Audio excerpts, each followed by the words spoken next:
Okay, let's get this party started, as I say.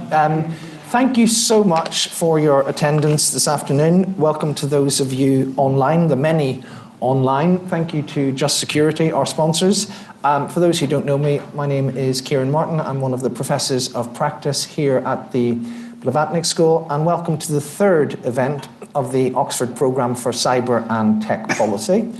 I apologise to the guest of honour for the cover slide because it's got both our names on it quite small. It should have his name in massive letters and not mine at all, because we're in for a treat this afternoon for, I think, three reasons for those interested in cybersecurity policy.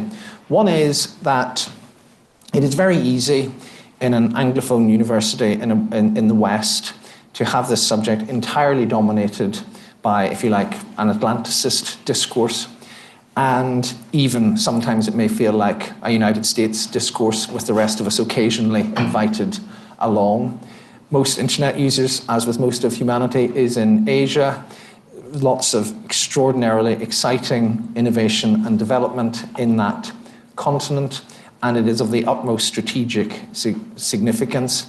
And rather annoyingly, the city-state of Singapore keeps topping all the indices for the best government and governance in the world. So in terms of grappling with some of these extraordinarily difficult issues at a time of huge geopolitical contestation, it is absolutely wonderful to hear in person about Singapore's cybersecurity playbook. So that's the first reason. The second reason is when it comes to cybersecurity and governments, there is no one who can bring the experience both domestically from Singapore and globally than our guest, David Coe. As a former member of the community of governmental cybersecurity leaders, David has more than twice outlasted me and everyone else on the circuit. I started in around 2014. David has just celebrated his 10th anniversary, and our former French counterpart, who started at the same time, and is an ultramarathon runner who, for a hobby, completes 180-kilometre races in his spare time. David has even outlasted him. So congratulations on celebrating your 10th anniversary as head of Singapore's Cybersecurity Agency. And that leads to the third reason, which is the quality of the individual we have in front of us today. David has survived and prospered and become globally admired for his leadership in cybersecurity for a reason. He is an engineer by background. He undertook studies at Harvard and at King's College London. He has had a military career. He's had a very distinguished career in the civilian service at Singapore's Ministry of Defence.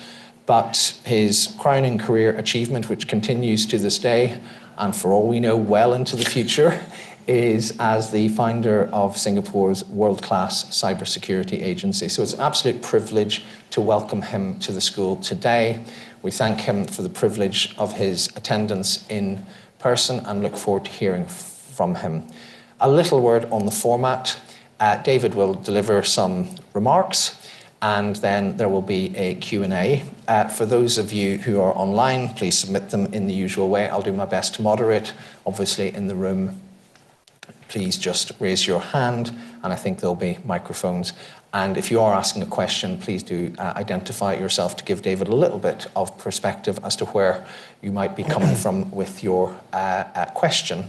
And with apologies to those online, you are invited, but perhaps more theoretically than in reality, to join the rest of us behind that wall for a drink and some refreshments afterwards, where David has generously agreed to give us even more of his time. So without further ado, I would like you to join me in welcoming to the podium the one and only David Coe.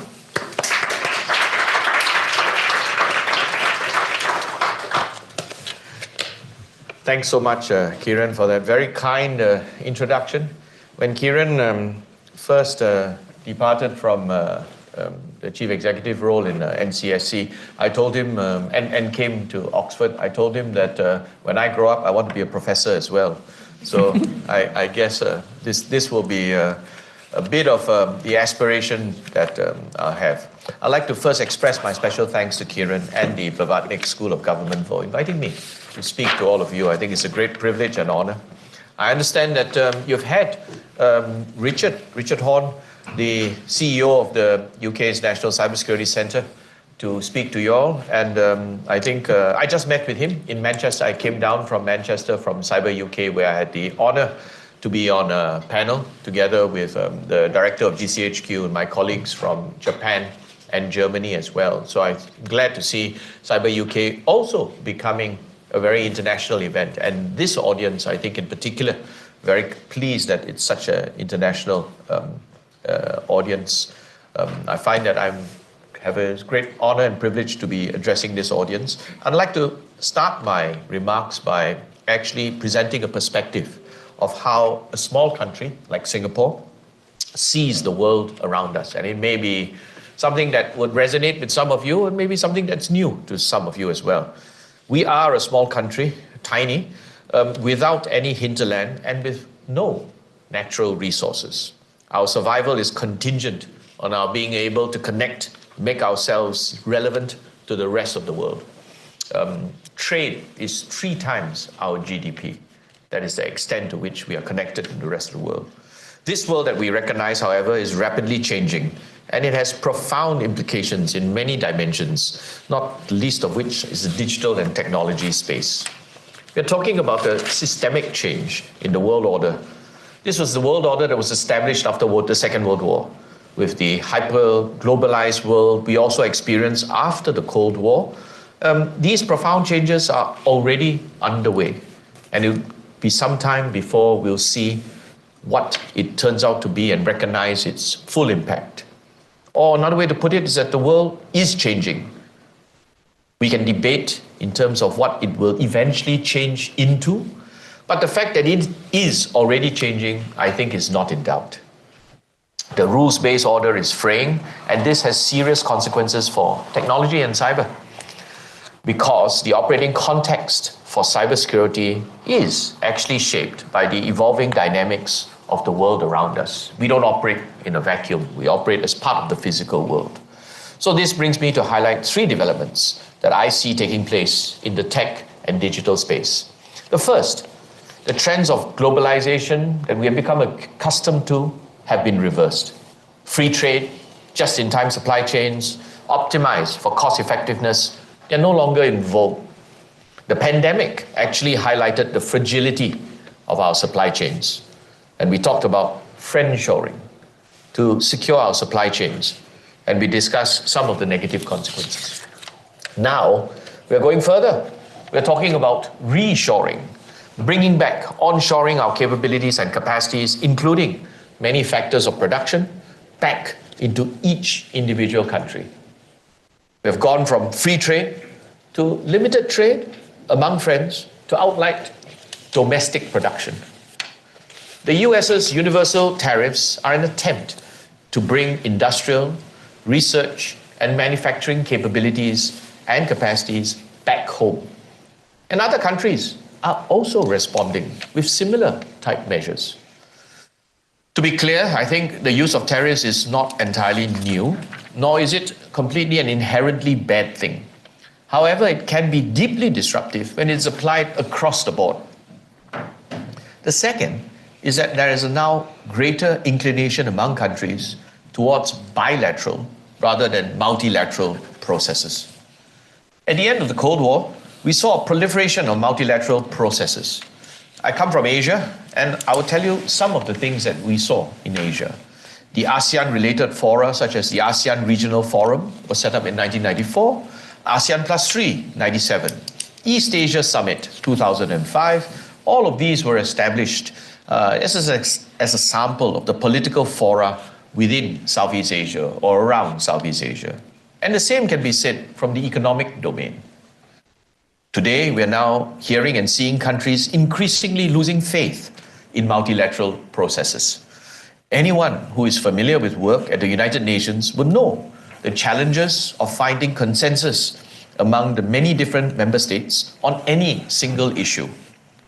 Singapore is the current chair of the open-ended working group, the OEWG, for the security of and in the use of the information communications technologies from 2020 to 2025. So a mouthful, but this is the current and only UN process for cybersecurity. Singapore is clear-eyed about these types of challenges and the difficulties, but we nonetheless see the value of a process at the United Nations. We know that despite the challenges, the UN is the only universal forum where every country, large and small, developed or developing, has a voice. Today, we see major powers seeking to forge bilateral agreements on trade, security, technology cooperation, as well as access. Third, the walls around the development, application, and transfer of technology have gone up. Up until a decade ago, technology was generally seen as benign, a force for good, except for a few selected areas, typically those involving the military. The technology domain was largely seen as a space for engineers, researchers, and experts to operate in and largely free from government and political interference. Its application was mostly market-driven and also for the good of human development. Transnational cooperation, exchanges, and partnerships were seen as a good thing. An example would be the ASEAN Digital Economy Framework Agreement, DIFA, which set out to harmonize digital policies and foster cross-border AI and digital innovation. Today, the zeitgeist has changed. The free exchange and sharing of technologies is not only seen as undesirable, but they are increasingly seen as a liability and a source of vulnerability. These technologies are no longer to be seen as merely commercial or civilian tools, but as assets which could pose significant risks if misused or acquired by adversaries. In fact, we have witnessed the securitization of technology, where technology is today seen as an instrument of national power, a source of national strength, and a zero-sum game. Politics, security, economics, and technology were hitherto seen as separate, distinguishable domains, but they're now intermeshed to be harnessed and mobilized to advance our national security interests. Access to technologies is increasingly contingent on each country's place on a whitelist or a blacklist. People now talk about whether suppliers of technology are trusted and reliable, or secure and verifiable. The then Biden administration had the idea of a small yard with high fences, and China has its own unreliable entity list. These are just some examples of these mindsets and policy shifts that we have seen. Put together, what does all this mean for digital and cybersecurity? Well, for one, we can expect a more challenging and unpredictable threat environment because global tensions will also play out in the digital domain. Cyber operations will be increasingly leveraged to pursue ideological or political agendas. We may see more frequent, targeted, and sophisticated attacks. Amid the operating conditions like these, it would be natural for states to take steps to protect themselves, to strengthen their cybersecurity posture. But at the same time, tighter controls and sensitivities around the development, application, and transfer of technologies may restrict access to global best practices and policies. Small and developing states will be the most disadvantaged by these developments. Even medium-sized states, medium powers, may not escape its negative effects. First, everyone is left poorer if the big decisions of the day are determined by a small group of big countries. For instance, consider the impact if we are excluded from decisions governing the use of, application, and impact of key technologies, which will impact all of us. And we will be unable to influence these decisions. If access is contingent on size, power, wealth, then many states, especially the small and developing states, are going to find themselves in a very weak bargaining position. For a period of time, international discussions on the ICT domain were driven by a small group no larger than 25 states, known as the Group of Government Experts. I was fortunate enough to be Singapore's representative for one of these discussions. But today, this has been succeeded by the Open-Ended Working Group, the OEWG, which is accessible to all UN member states. And it is today the only universal process to discuss cyber issues. And it gives every state a voice in this collective outcome. So it is not in our collective interests to revert to the past, where key decisions on international cyber or digital security issues are determined by a small group of powerful states.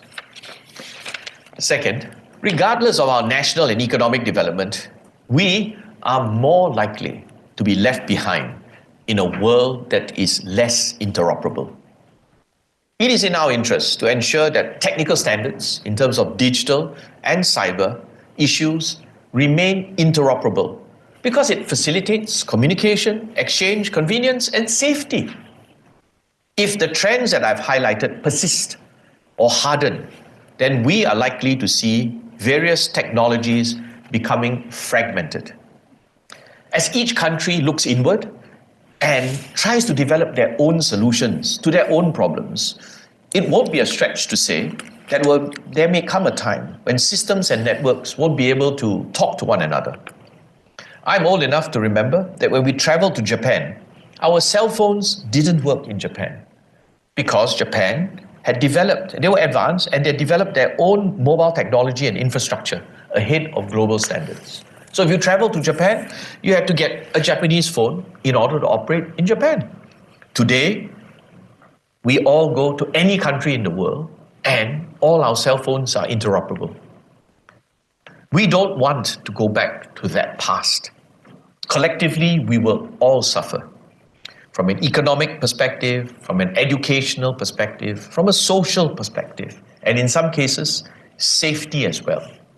I want my aircraft to land safely when it departs from Singapore, whether it's headed to Beijing or it's headed to New York. If the standards are not interoperable, this will be a challenge.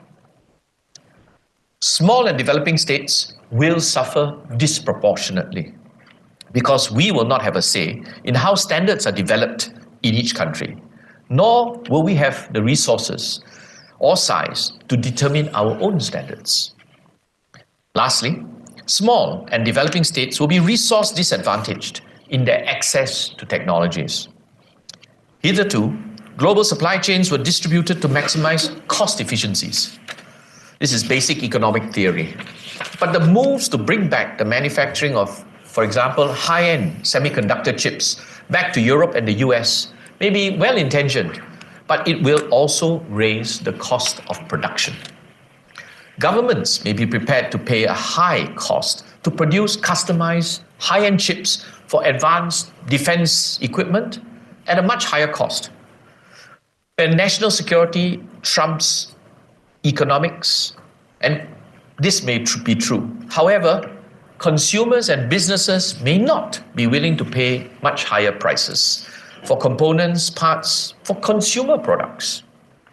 So this is true for all societies, whether developed or developing. And in addition, given business uncertainty, it is getting risky for companies to invest in long-term research and development. Innovation suffers because countries, companies, and people are less likely to collaborate. While this sets all of us back, again, I would argue that small and developing states cannot hope to win in the bidding wars that will set us back the most. Now, I've painted a fairly gloomy picture, not because I'm a pessimistic person by nature, but because I think this is the reality which we are indeed confronting, or at least contemplating right now. But I believe that there are things that we can do to weather the storms ahead and perhaps avoid the worst of the consequences. Countries and governments must continue to work together to uphold the rules-based international order. In cyberspace, we need to continue to work together to strengthen and advance the normative framework for responsible state behaviour, as well as to uphold the application of international law in cyberspace. Second, two, like-minded countries must come together to find solutions to common security challenges. For instance, hackers frequently exploit the vulnerabilities in our IoT, Internet of Things devices, to gain access to our enterprise systems. So states need to work together, for example, to develop common technical standards to safeguard our IoT devices, which are increasingly becoming ubiquitous. And third, each country needs to make sure to invest in its own people and be prepared to learn from others. Amidst the uncertainty around us, it is important that we continue to equip our people to respond and to seize opportunities, because even amidst all this uncertainty, there will be opportunities. If I may leave you with a parting thought, even as we are jostled by the geopolitical tensions and the rapid changes in the world around us, and even in technology, we should remember that states, including small and developing states, are not without agency. We can play a part in shaping the future of the world around us and in the tech that we adopt. On our part, Singapore remains steadfast in our commitment to building a secure, open, resilient, and interoperable digital world. And I hope that all of you here and the countries that you represent will join us in this collective effort. Thank you very much.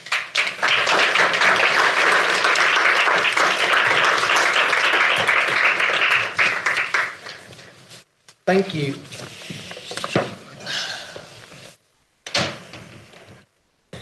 Thank you, David, for that excellent opening remarks. And I stress it is the opening. We now move to a moderated, whether it's moderate or not is up to you, David, a moderated question and answer. So let me start with some of the points you made, and we might then, I think, pivot a little bit into cyber defence and some of the things that you worry about. So let me start. At the heart of what you're talking about in that excellent overview is that you said you're an optimistic person, but it's the struggles facing not just small nations, but people who aren't superpowers in this tech world. So, and you finish by saying that smaller and medium-sized nations are not without agency in this, but at the school, particularly in executive education, we have people from all over the world running digital governments and so forth and running tech strategies, and they say, look, what realistic choice do we have between choosing one superpower to your west versus another to the east? What sort of practical ways can this agency work? That's a great question. No, I think it on the one hand, it is a challenge because the reality is that most of us are price takers.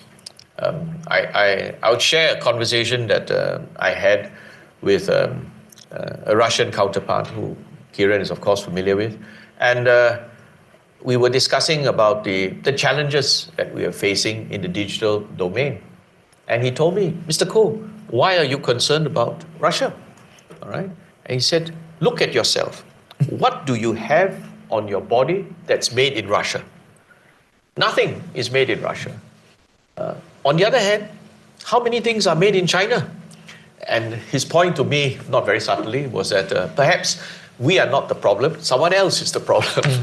Okay? And increasingly today in technology, I think we're beginning to see a movement, and the two big superpowers are indeed, to a great extent, cornering the market in one set of technologies or another. One particular example would be hyperscalers, cloud service providers, right? And the three big American hyperscalers have an inordinate share of our market. If you're concerned about that, well, you have a choice. You can go to Huawei, Ali Cloud, and as you've put it, you have a choice of one superpower to the west, or alternatively, another superpower to the east. For some people, that would be an option, but then the reality is that we are still price takers.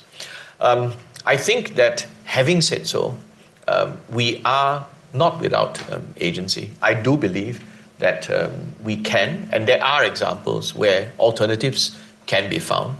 There are innovative products that do come out not just from the EU, but actually from small countries who have relatively little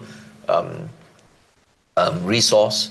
The challenge is not whether there can be innovation, but whether there is enough systematic innovation, perhaps some kind of deliberate move, so that you don't just get pockets of alternatives, but you have enough which can become an alternative third tech stack.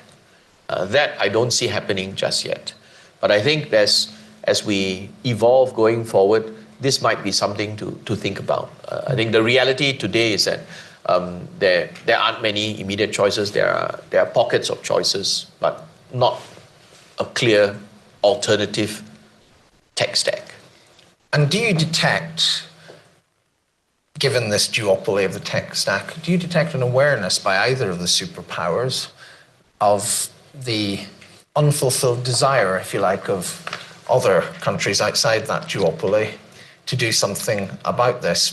It's a big debate in Europe at the moment with the noticeable shift in the US approach to the international order.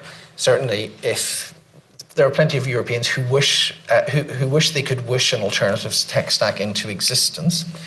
And the response to some of that, we've seen a big statement from Microsoft saying we'll be a bit more European in Europe. In Asia, is this a thing? Is there a theme here of the US and Chinese providers becoming a little more sensitive to local capabilities? And if so, what do you make of that?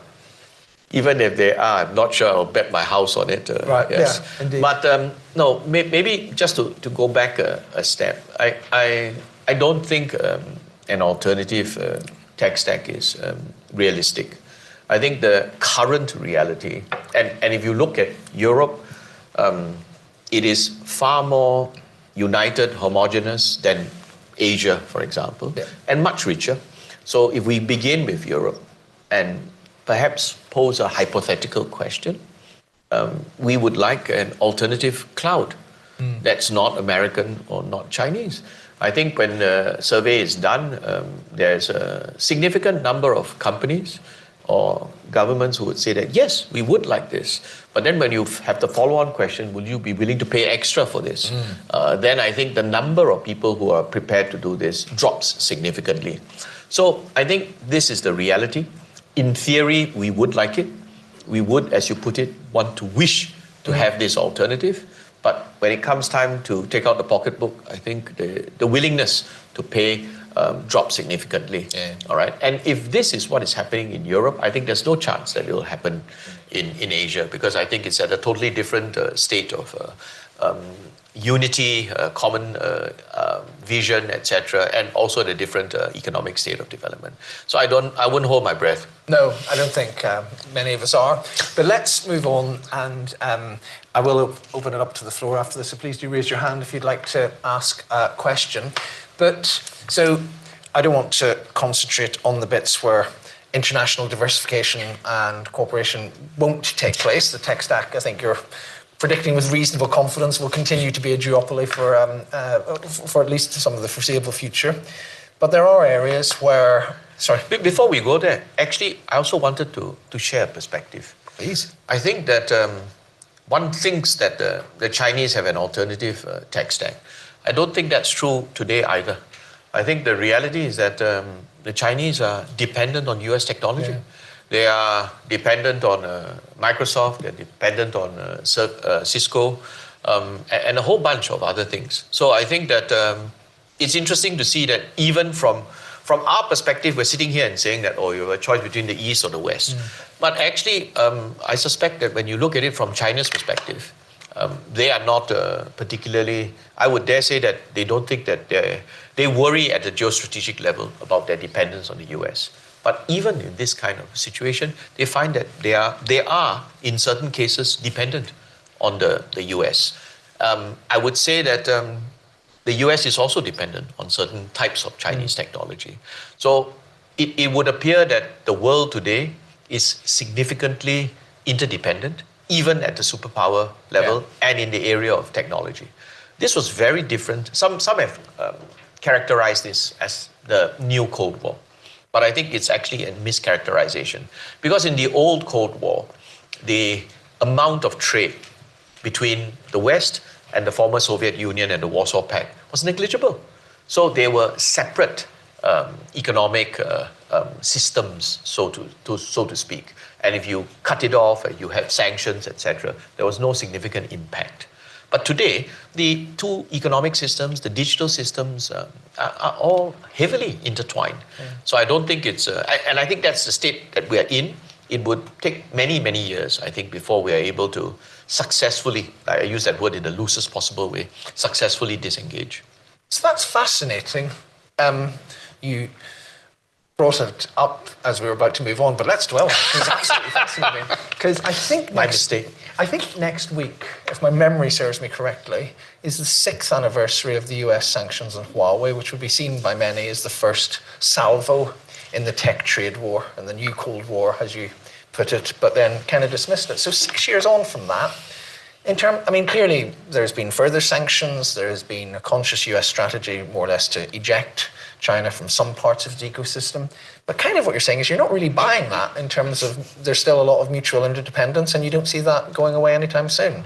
Have I got that right in terms of what you're saying? I think that there is today still a lot of mutual interdependence. I think some of it is inconvenient. They don't want to admit it. Some of it are things which they are trying desperately to wean themselves off. I'm not sure whether they'll be successful, etc. But going to the point of the Huawei sanctions, I think that if the intention had been to cut Huawei off at the knees, it doesn't look like it's succeeded. No. Instead, what has happened is that Huawei was cut down to size for a couple of years. But then they redoubled their efforts. And now they're standing up on their own feet. Yeah. And they have innovated and they have created, they used to be dependent on US technology, the Android system, etc. Yeah. Now they've been shut out from all of this. They've created their own operating system. They've created their own ecosystem, etc. I've had briefings from the Huawei representatives when they come to Singapore, etc. They look like they feel that they have succeeded. It was a period when they had gone down significantly, but they hunkered down, and now they think they're coming out of the woods, and they're much stronger with their own independent operating system. Right. And the question that I ask myself is that, is this an outcome which is better for us, that we become independent of each other, as opposed to in the past when there was mutual dependence and we all became richer as a result? Some had argued that someone had pointed out to me that Huawei was buying billions of dollars of chips from Samsung, from NVIDIA, etc. Not the high-end chips, these were the lower-end chips. And then now with all the sanctions, Huawei has had to find domestic suppliers, and all these billions of dollars with the Japanese, the Koreans, and the Americans were earning off Huawei. Huawei was happy to pay to them. Now goes back to China. So I'm not sure if that the end result is actually what the original authors of these sanctions were aiming for. Yeah, really interesting. If their objective was to kick them out of parts of Europe, then that's succeeded. If it's, or all of Europe, but as you say, if it was to cut them off at the knees, demonstrably not successful.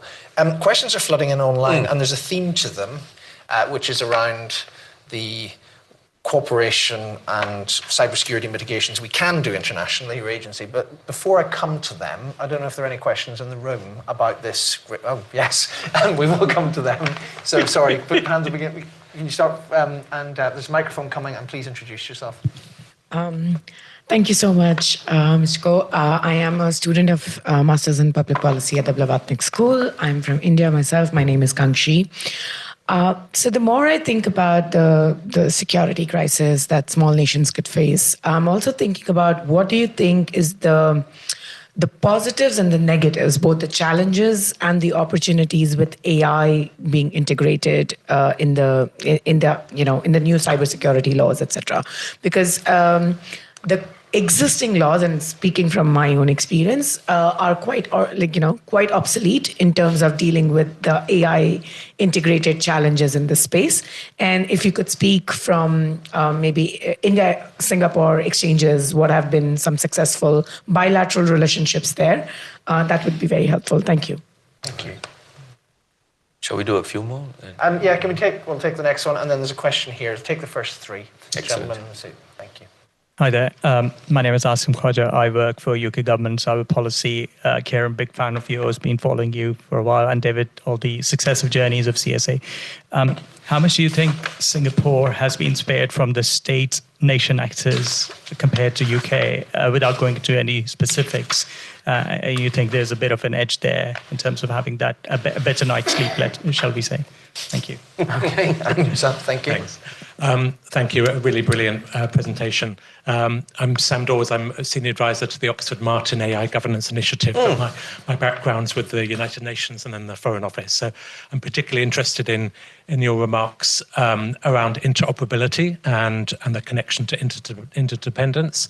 So I wondered if you're happy to stray into the kind of AI nexus with cyber, and how can we best conceptualize what are sometimes called bridge countries like Singapore, UAE, KSA, who are coming under pressure to choose one side or the other, and are slightly sitting on the fence between that. And is there a better way to conceptualize that? And things like digital forum of small states and other minilaterals, what are the best sort of opportunities to kind of try and maintain small states, to maintain this interdependence?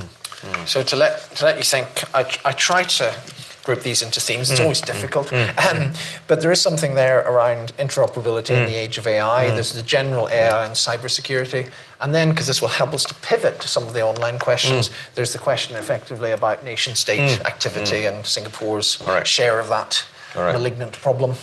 Okay. So maybe AI, I think there is a nexus between AI and cyber. Firstly, there is the security of AI. AI models themselves are a black box. They are not deterministic, and they are potentially prone to malicious activity, whether at the coding level or at the training level, or ultimately when producing results.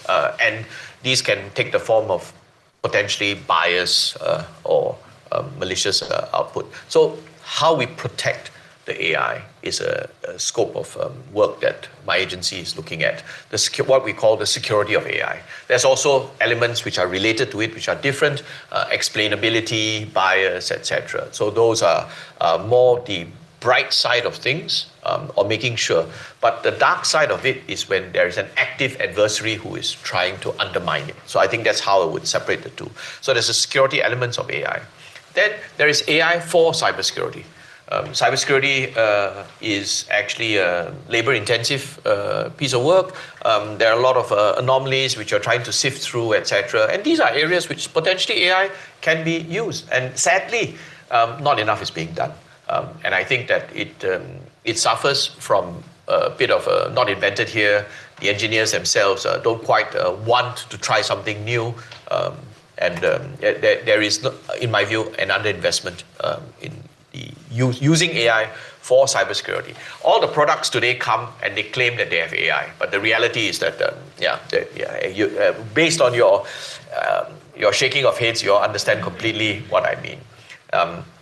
There's a third element of AI, and we're finding that the criminals and the threat actors are using AI. So increasingly, you find that fraud messages, phishing emails, all increasingly have been upskilled using AI. Just as an interesting vignette, my agency's advice to the public used to be spot signs of phishing, because you get spelling errors and mistakes like that. Today, I think we've reached that point where we realize that if it's too good, it's probably a phishing email, because the guy has used the AI and it's like without errors. So actually, it's probably safer if there is a error inside, because it looks like a human put it in here. But I'm not prepared to go public and use these as the public advisory statements in Singapore. All right. But the reality is that what it does mean is that the public education piece is a challenge because it's like you can't spot signs of phishing anymore. It's not that easy. In fact, I don't think it's humanly possible. All right. Now, I see AI as a slightly different technology compared to many of the other technologies that we've seen in the last couple of years. AI is almost like a base level, horizontal. It's a bit like mathematics, physics. It will be all pervasive. So I think the impact that we will see AI is not just in, we've just discussed AI with respect to cybersecurity, but it'll impact everything else.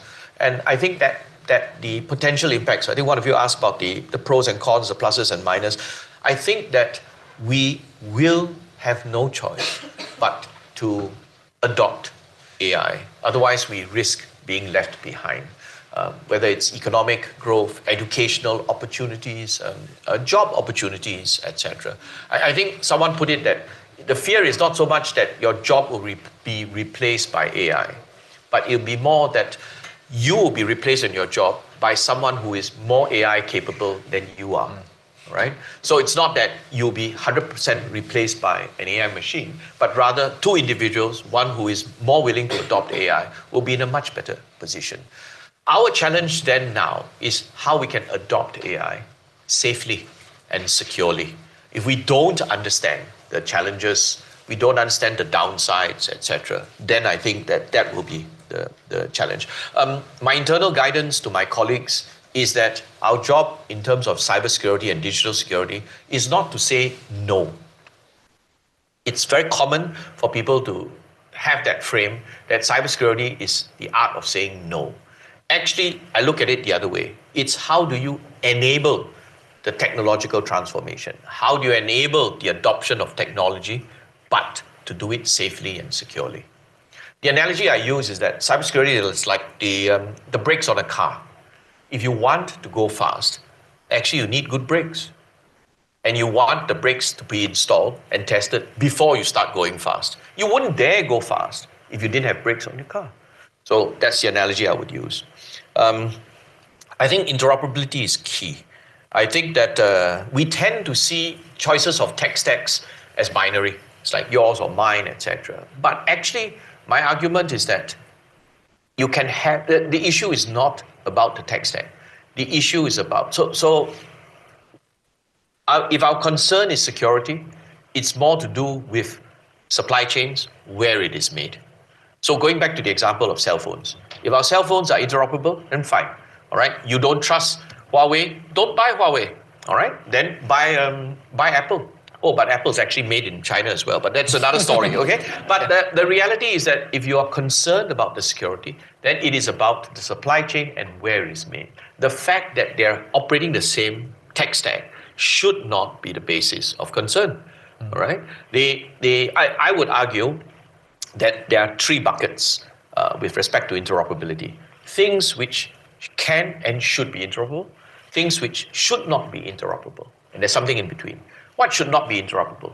Things to do with national security. My encryptor is not meant to be interoperable with yours, so we'll build it separately, etc. My jet fighter is not meant to be interoperable with yours. In fact, they're designed to shoot at each other, all right? So these are the kinds of things which we have totally different designs, different concepts, etc., and they're not meant to work together.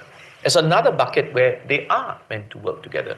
I would argue things from economic benefit, social benefit, educational benefit, and for safety.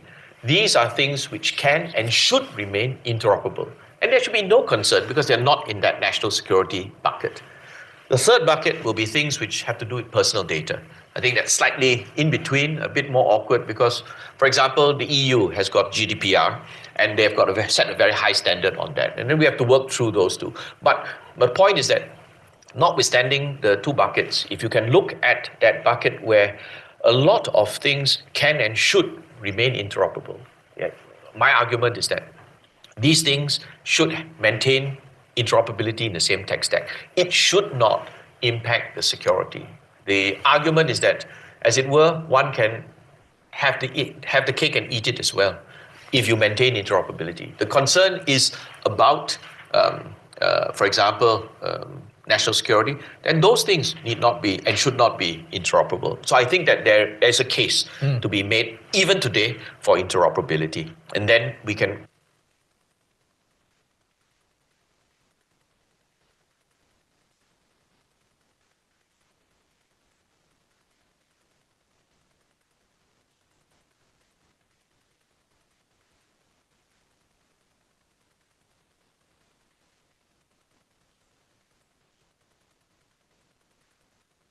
activity in terms of the internet is highly open as well.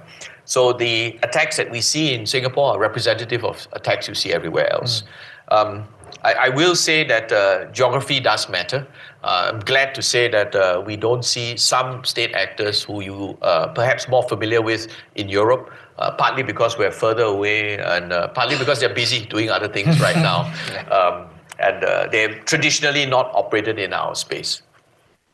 Well, before we pivot, just an aside, and you're welcome to use this in whenever you do revise your guidance on phishing. Yesterday, I was shown by a cybersecurity company an AI-generated phishing model. It's absolutely extraordinary. They typed into a pre-prepared model, Ciaran Martin needs to reset his British Airways account password. We timed it. It took 37 seconds to work up an absolutely perfect phishing email with one mistake. And the mistake was the photo.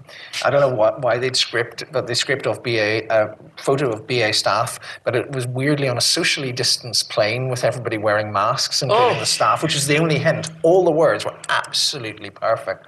But there you go. I'll send it to you. But look, I wanted to come back to a core part of your presentation, David, which was really interesting because you've sent out quite a hopeful message about agency. And then we've talked so far about those bits where perhaps there's a bit less agency. So I wanted to come back to those areas of international cooperation in terms of harm reduction. There's a few questions here, but there's a great one, and you mentioned geography matters. There's a great one from Professor Alan Woodward. Thank you for joining, Alan. Said, does our guest detect from his perspective in Asia an increasing or decreasing willingness for states globally to collaborate across borders, because borders matter in this, to deter, detect and pursue cyber criminals? Because, of course, geography really matters in cybercrime. We're having a bad time of it here in the UK, and actually it seems unusually to be people potentially from with their own borders, or certainly those of allies, but a lot of it comes from areas we can't reach. Singapore suffers from cybercrime like everywhere else. Geography matters. What is your perspective on international cooperation in that respect? Well, I think it's a great question. I think just to lead off, when we first set up the agency, I remember chairing an interministerial committee, and the senior police representative, our deputy commissioner, raised his hand and said that, sir, we need help on cybercrime. And I told him very respectfully, but in not so many words, that's your problem. And my job is national security. We have limited resources, etc. And really, because of that, we don't have this priority. And same again for ransomware. But after Colonial Pipeline, we began to realize immediately that ransomware is not just a criminal activity. It used to be an irritation. But once it hits enterprises like Colonial Pipeline, it ceases being an irritation. It ceases being a criminal activity. It has implications on national security. So we pivoted very quickly and we told the police we're here for ransomware. And shortly after that, I did the same thing again. Told the deputy commissioner, you were right, I was wrong. We're here to help for cybercrime. And why did we do that? And the reason is because Singapore has been losing 600 million Singapore dollars, about close to 400 million pounds a year, consistently for the last 3 years, to cyber criminals. It's a small country. Last year it reached 1.1 billion Singapore dollars, about 700 million pounds worth. For a small country, this is a huge loss. What is the impact? The impact is that it undermines trust. It undermines trust in the digital ecosystem, and it undermines trust in the government, your ability to provide the basic security to your citizens. So, and one would argue that eventually this undermining of trust affects the government's ability to govern. And it does eventually perhaps lead on to national security concerns. So because of this, I think the issue of harm reduction, etc., one cannot afford to take too clinical a view on cyber security, cyber crime, and ransomware, etc. From government's perspective, these might fall under different agencies, under different ministries, etc. But from a citizen's perspective, they're all the same. And the impact to the citizen and the impact ultimately in terms of the relationship between the citizen and the government is the same. So we have to deal with it and recognize this. Is there willingness to collaborate? I think there is. So just last year, we set up the ASEAN, Association of Southeast Asian Nations, ASEAN Computer and Emergency Response Team, ASEAN CERT. I had visions that when we set this up, we would be talking about cybersecurity, we'll be sharing best practices in terms of how to collaborate in terms of critical national infrastructure and IOCs and things like that. But the conversation between my peers and myself and the ministers was they only wanted to talk about one thing, cybercrime. And I'm sad to report that cybercrime is an area where Southeast Asia perhaps is at the leading edge of innovation. I think that okay. If I look at the impact of state actors, or I look at the impact of ransomware, Southeast Asia is not at the leading edge of innovation. So I'm quite comfortable to hang back there, watch other of my peers face the A team, get the leading edge. I have the opportunity to have a meeting, have a debrief, understand it better, etc., and prepare for the time it comes to us. For cybercrime, scams, fraud, it's the other way around. Yeah. We are at the leading edge.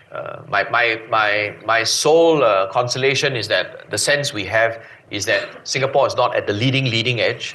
I think the first types of crime we typically see are those which are actually targeting the Chinese themselves.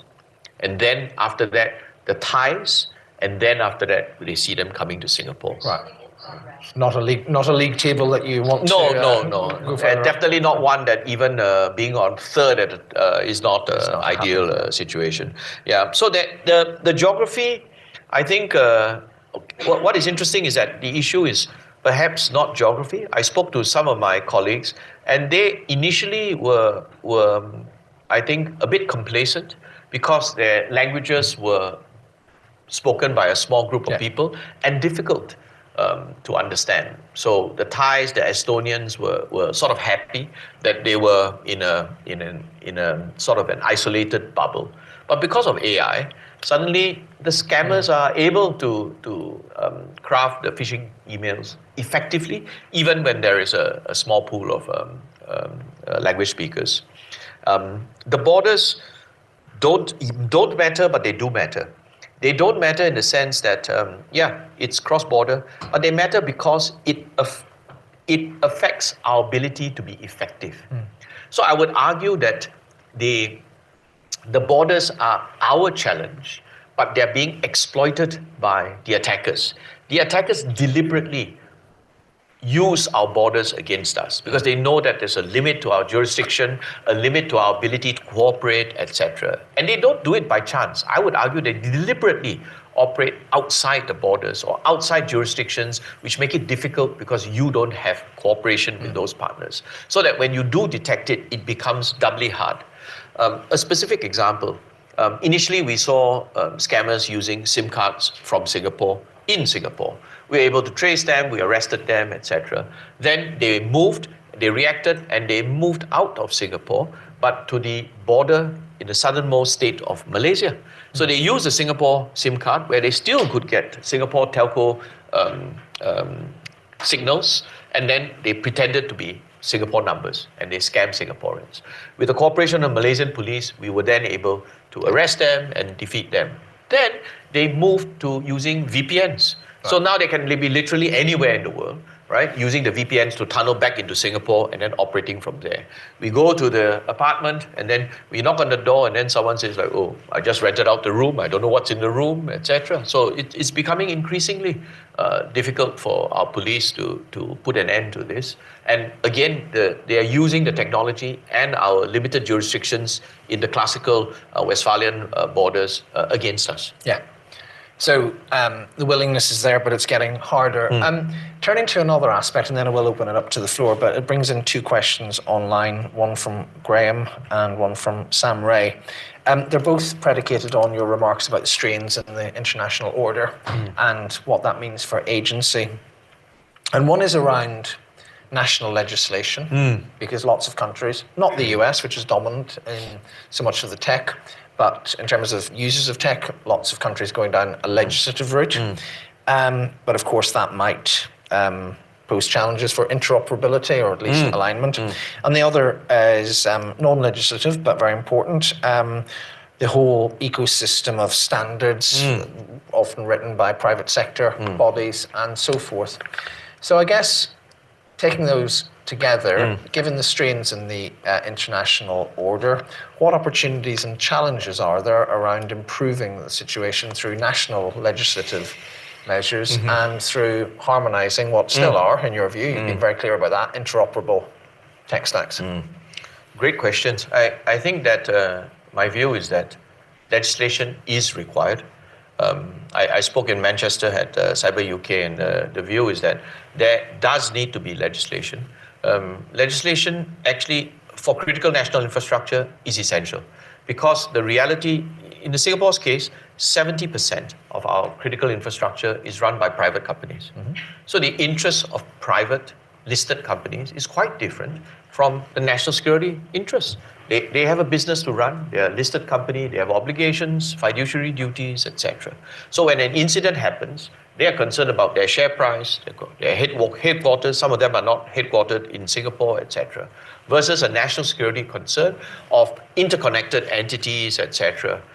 So the way to square the circle is that there has to be legislation. So in Singapore, we have a Cybersecurity Act, which poses liabilities, responsibilities on critical national infrastructure.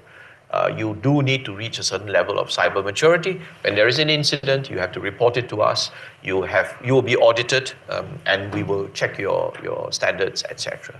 So I think to set a baseline, that is essential. What we found is that we now need to shift from a prescriptive legislation to one that's more objective or risk-based. In theory, everyone understood this. But in practice, when we started to do this, we had a lot of pushback. And we realized that the reason was that everyone is happy with the prescriptive approach. The entity is happy because he's got a checklist. The auditor is happy because he's got a checklist. He can go down all of it. My view is that the threat actor is happy with it as well, because you're meeting the standards, and then we can get around it. Okay? So, I mean, that is the reality. So prescriptive checklists are not going to work. You have to move to an objective checklist. The moment you go to an objective and risk-based checklist, then you have to shift the mindset.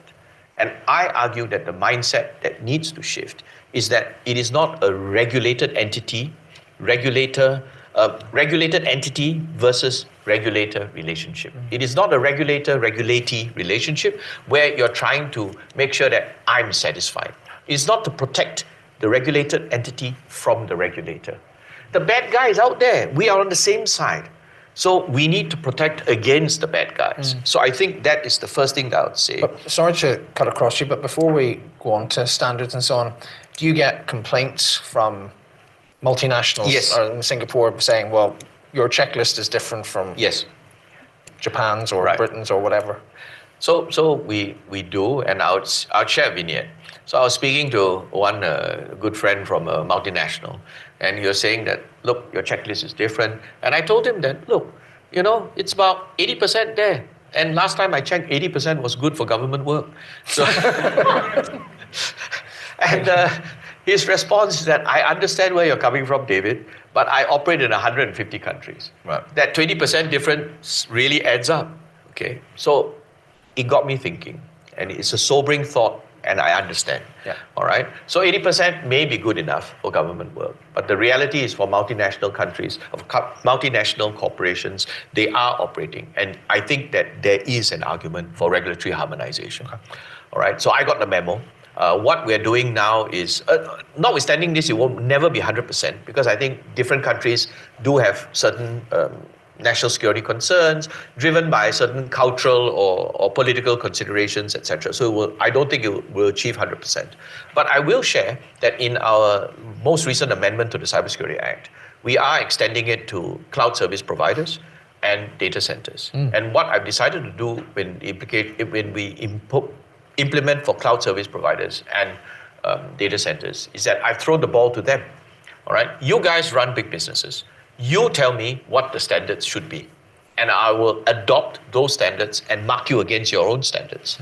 You tell me what the reporting standards should be, and I will impose those reporting standards on you. And even on the extent of what constitutes a major incident, you have the definitions, and I will use this. So I think that's the approach that we're taking. I would argue for something like cloud service providers, I think they know their work better than the regulator. And I think I'm prepared to accept this and work with them to develop this. I think there was an earlier question on what laws can be done. I would say on AI, I want to come back to this, and I would argue that the way that governments make laws is just far too slow, all right? The reality is that in a fast-changing pace of cybersecurity or technology adoption with digital security risks, we cannot, in my view, solve the problem with laws. In India, in Singapore, in the UK, the process of making laws, was it Bismarck who said, if one should have respect for laws and sausages, one should not see how they are made. Yes. Indeed. So I think that the reality is that it takes too long. And then once the law is in place, it's too clunky. It takes too much effort for us to update it and report. So I don't think that that's the solution.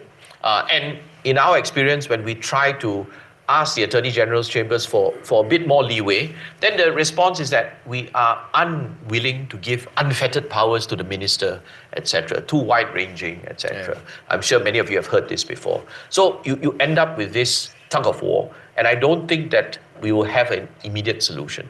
So in my experience, laws will always lag behind the adoption of technology. And you have to learn how to operate there. And it has to be on some kind of a basis of partnership, where the tech companies, the agencies, the enterprises understand that actually the regulator is not the enemy. The regulator, you're not trying to satisfy and make sure that a regulator is off your back. Actually, the bad guys are out there. The regulator is part of the solution. We're on the same side. And I think if we can move to this idea where it's a partnership, we work together, I think that will be the solution.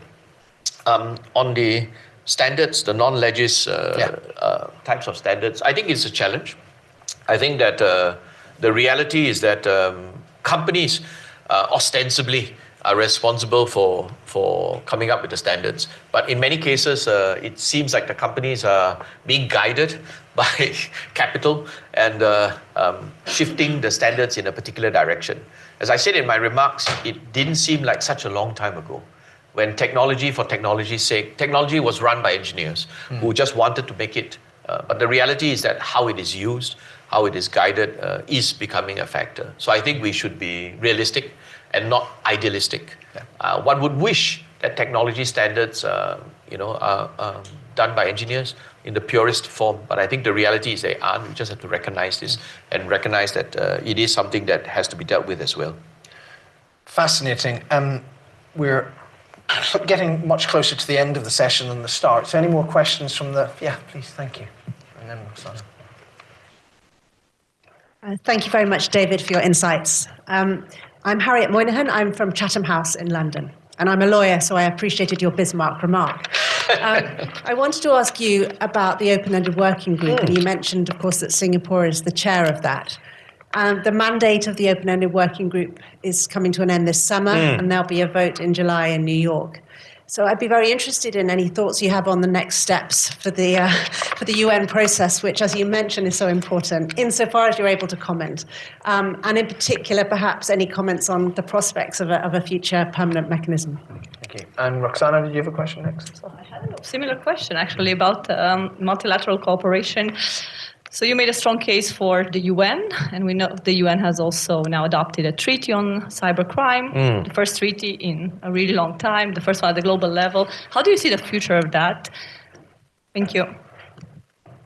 Thank you, Roxana. All easy questions for this audience. I'm not even going to try and moderate those two. You heard them. All right. Anything else? Any other? Oh, sorry, question here. And anybody else? Haven't seen them. No one more hands? Yep. Oh. Thank you. David, you had a memorable quote that was repeated yesterday morning out of the main plenary at Cyber UK. I won't repeat it for this audience, but it was a beautiful technical description of what happened with CrowdStrike that David used with his Prime Minister. I'll let you imagine what that could be. One of the things that your comments yesterday kicked off was a discussion by some in the UK cyber community around, is it a sign of maturation for a government agency, government organisation like the National Cybersecurity Centre here in the UK, your own, and many others around the world, where in that particular instance you carried the burden through your organisation of CrowdStrike, which was not an adversary doing an adversary's activities. We spent a lot of time today hearing about adversaries and talking about state and criminal attacks. But I'm very happy for somebody to correct me. I think it was Einstein said something about anything infinite in the universe is man's stupidity. The ability of incompetence is mind-blowing.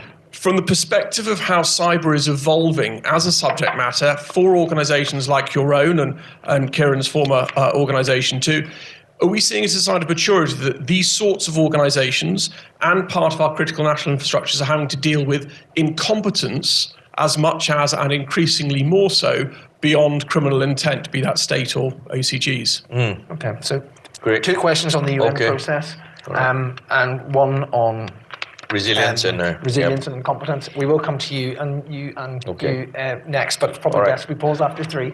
Okay, quick response about the UN. So firstly, 2 quick thoughts. One is that the UN is a bear. It's 197 or 193 cats and trying to herd them together. So when Singapore was offered, just a vignette, when Singapore was offered the chair of the OEWG, then there were 2 candidates, one from the Ministry of Foreign Affairs and myself as the other one.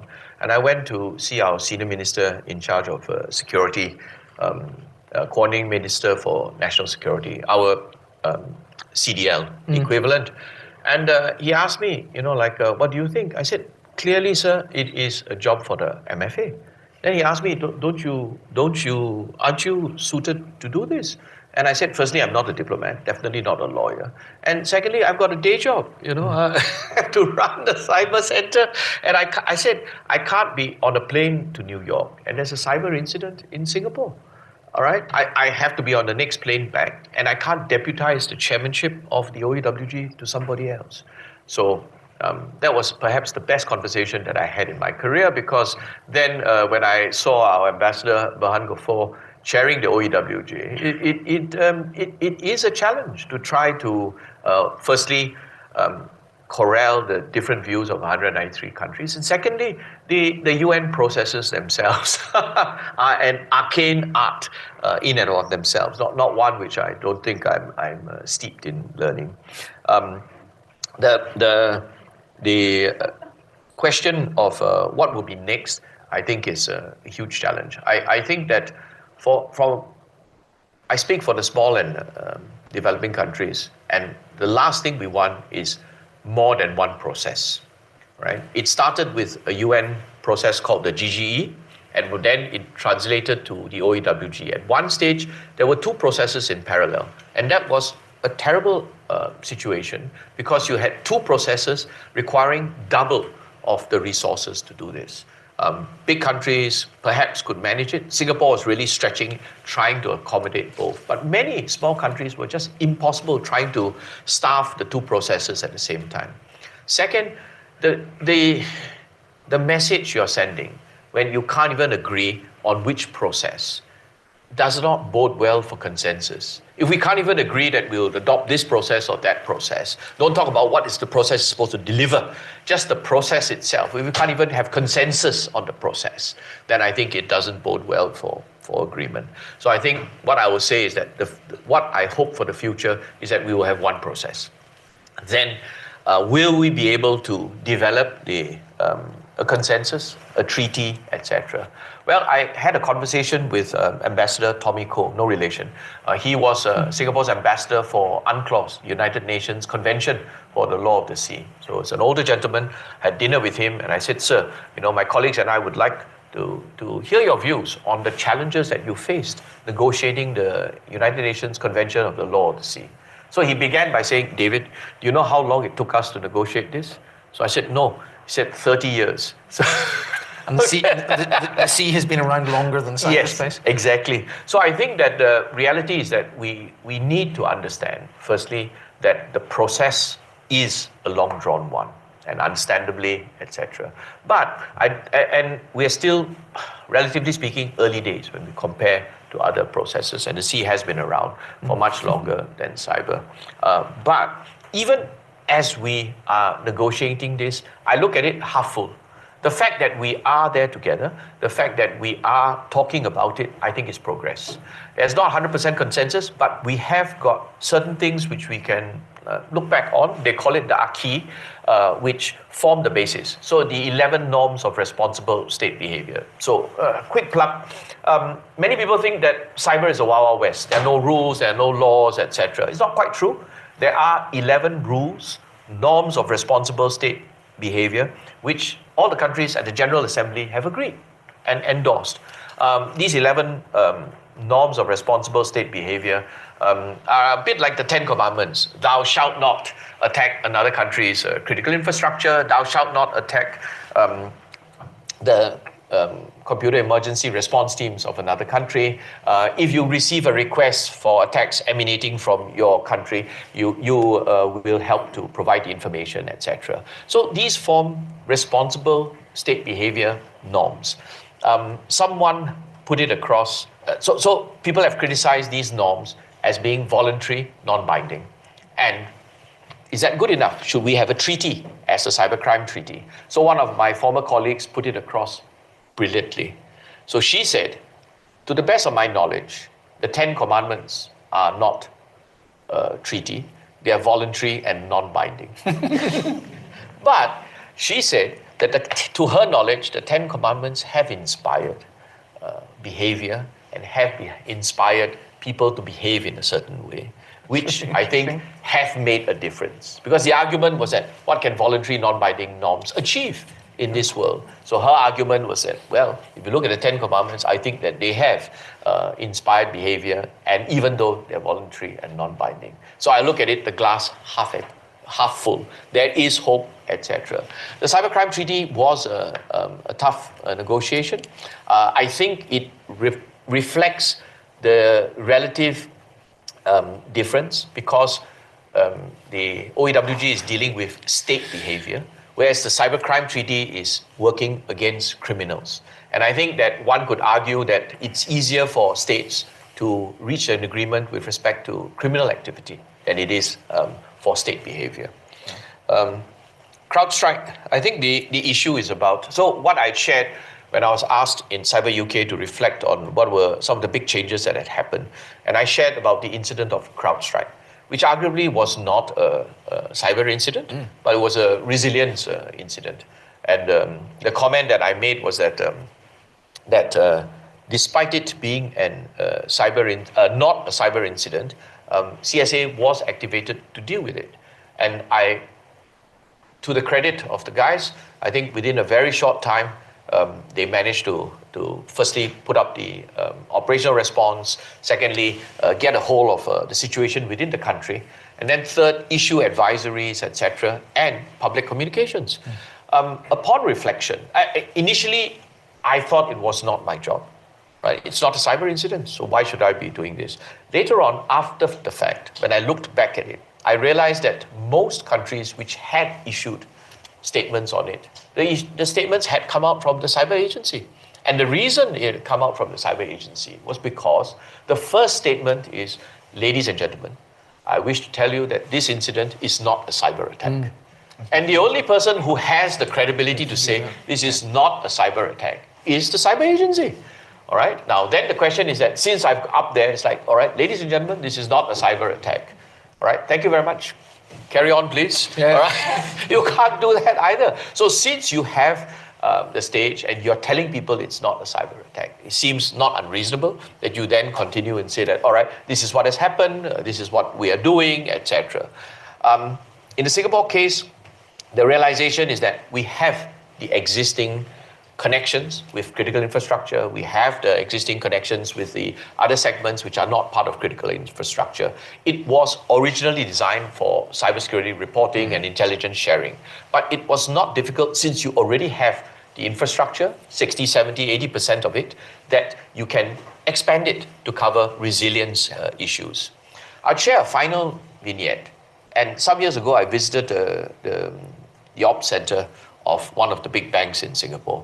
And they had an unusual ops center because it was divided into 3 segments. It was circular, 1/3 of the bit of it had one group of people, second third had a second group, and the third group was looking after 3 different things. So the first group was a network operations center. So I knew what they were doing. A second group was a security ops center. So they were the cyber people. And the third group were looking after physical security. So I didn't expect it. I thought I was visiting the SOC, the security ops center.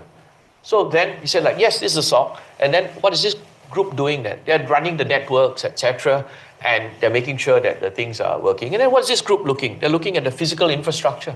So I asked my host, why is it organized this way? All right, what's your job? So he laughed and he said that as far as my boss is concerned, all right, if anything goes wrong, it's on me. Right? He doesn't care whether it's a cybersecurity incident or the servers weren't switched on properly or there was an update problem or there's a water leak. Yeah. If the customer can't get to the bank, it's a problem. Yeah. So the job is to make sure that we can deliver the service to the customer. I thought that's actually the most insightful comment. And I guess in some respects, that's the answer, right? Should cybersecurity agencies actually be going beyond their remit? My view is really has to boil down to what is the frame, what is the mission. If the mission is narrowly focused on cybersecurity, then the rest of it's not yours. But if the frame is that we are here to see what essential services are being delivered to citizens and to the country, then I think that you definitely should consider the question of resilience as well. Yeah. Because that's what people will care about. We are running out of time, but I did promise 3 quick questions. So first, thank you, and then was it here and thank you. Please. Thank you very much, David. I just had a question about those of us who are working in the context of the Global South. As we know, there's most of the policies that are coming out from these large frameworks in terms of AI, 2/3 of the 500 most recent AI policies, for example, originate from the United States, from China, from Europe. And recently it was found that about 6% were coming out from Africa and from Latin America.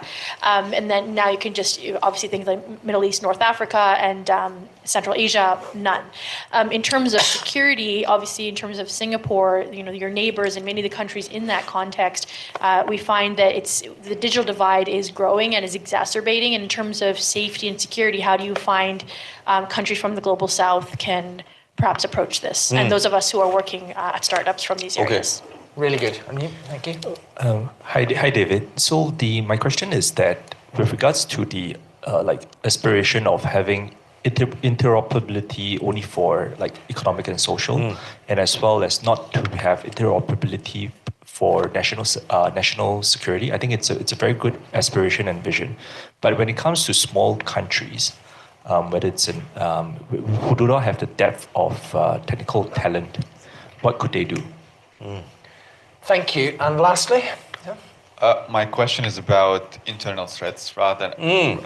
so basically, as you know, especially in Eastern Europe or in many hybrid regimes, there's been increasingly use of cyberspace by the government itself to influence the elections or to shift the public opinion from one topic to another.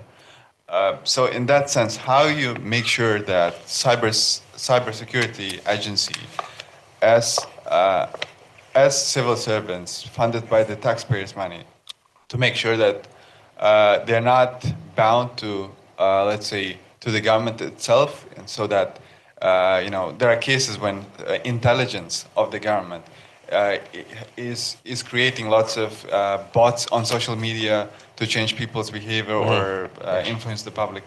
So how you make sure? Maybe cybersecurity agencies should be accountable to Parliament, or maybe it should be as independent as, like, for instance, central bank things.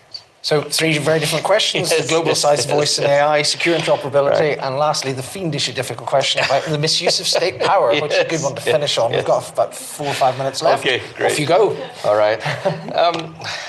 For the Global South, I would say that the thought that I have really is that actually I think that it is a challenge, but I'll share with you what how we had approached it in ASEAN, Association of Southeast Asian Nations. So it's 10 countries now, 11th one aspiring to join ASEAN, with very different levels of economic development. Yes, you have Singapore, but you also have countries like the Philippines, now Papua New Guinea wanting to join us, and East Timor. The level of economic and social development for the whole range of 600 plus million people varies hugely. When we raised the question about cybersecurity, there was a big question of where we would situate the conversation. And we decided, and one would have thought that we would have put it under the security pillar of discussion within ASEAN. But my minister, in a stroke of brilliance, decided to put it under the economic pillar. So I looked at him and I asked him why. And he said that the argument we should present is that all our countries want to benefit from the ICT revolution. All of us want to progress from an economic, social, educational perspective, and we need to transform and use the digital opportunities. But in order to do this, you need cybersecurity. So that was brilliant, because you immediately answer the second question: what's in it for me? Right? So you don't present cybersecurity as an end in itself, but cybersecurity as an enabler for the digital transformation. And I would argue that that's how we should present things like AI, things like cybersecurity to the Global South. Because if you present it as a security issue, one of my colleagues put it to me brilliantly. All right, in the Global South, we won't kill each other with cyber. We'll do it the old-fashioned way. Our security challenges are much more old-fashioned rather than this. It's an esoteric, nice-to-have idea if you put it in the security arena. And secondly, it's probably more fraught. But if you put it as an enabler for economic development, for the uplift of the population, I think it lands much better with the Global South. So that's my suggestion in terms of the lesson. Interoperability, national security, yes. I think the challenge for small nations is really that you don't have the depth of talent. And I think that in Singapore's experience, when we first started off, we couldn't develop our own products. So I'll give you an example for encryptors. We have a difficult choice.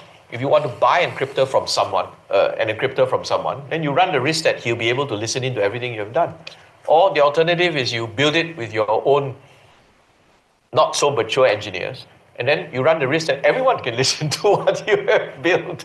So in the end, we adopted a hybrid model where we bought from what we thought were trusted partners, but we had the clear idea that we would build the capability over time. I think capability, you can't wish it into existence, but you have to build it up over time.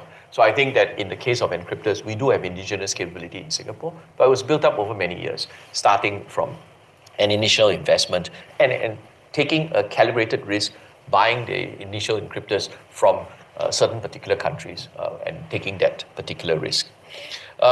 Internal threats, I think that's a great question. I think we have been talking the whole day on external threats, malicious actors, etc., and in some extent incompetence as well. Internal threats also run that risk. Both can be deliberate and it can be incompetence as well. I think the reality is that the way to put it is, I think, that cyber technical tools, etc., potentially are a neutral tool.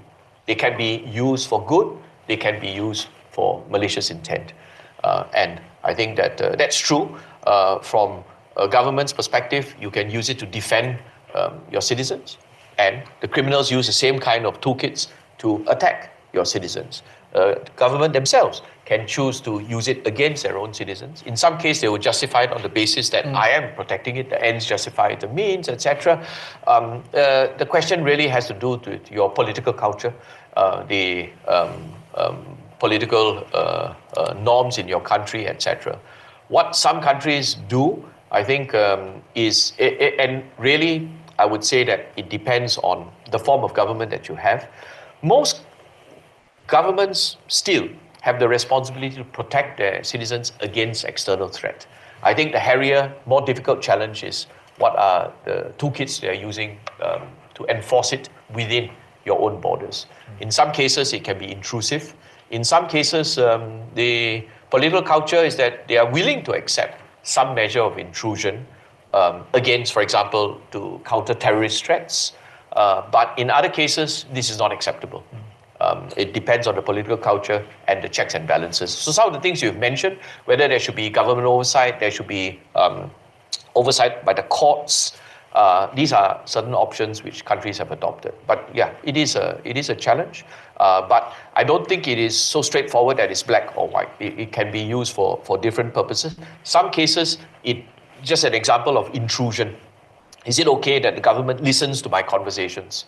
Well, some would argue that no, there's no case where it is justifiable.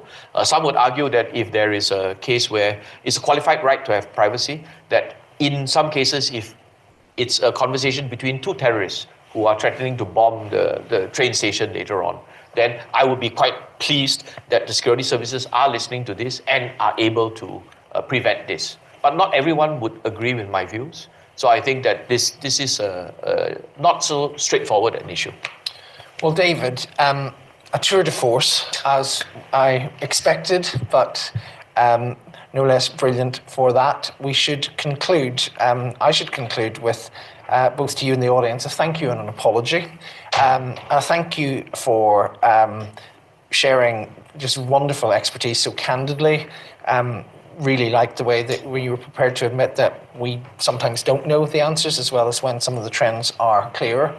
The apology, apart from finishing over time, is that there were various points in this conversation, not least prompted by the brilliant questions, so thank you to everyone in the audience for those, where I thought, we could just go on for the rest of the session on this. So I felt we went very broad and perhaps not as deep as I might have liked, because we covered so much. But it was a treat, whether it was the fraying international order and what that means for the duopoly and the agency of different powers, what it meant for the development of AI, and your pretty candid expression of concern about not keeping up, but expressing some ways in which we might fix that. Your conversion on cybercrime as a national security threat. I went through the same journey. Your comments on regulatory harmonisation and the role of standards, and how, particularly on legislation, that can be slow and clunky. Speaking of slow and clunky, fascinating observations on the international order and negotiations and where that might lead. But I thought, and again, this is the one area I'd really love to have spent more time on, your interpretation of what it's the job of the government to do, that running towards the fire so that you can put out fire so that you can enable other activities. But I will just leave, because this is the thing when, as time goes on and we forget some of the things we've talked about, I don't think I will ever, and I'm sure there are others in the audience who will never forget, certainly hearing me for the first time, the Open-Ended Working Group's 11 norms being likened to the 10 Commandments as non-binding, but as we might say, still influential, enduring guidelines for how we organise our lives and society. So with that, please, as well as joining us for the drinks and refreshments afterwards, please join me in thanking the absolutely wonderful David Coe. Thank you. Thank you. Thank you, everybody. I think we're outside now.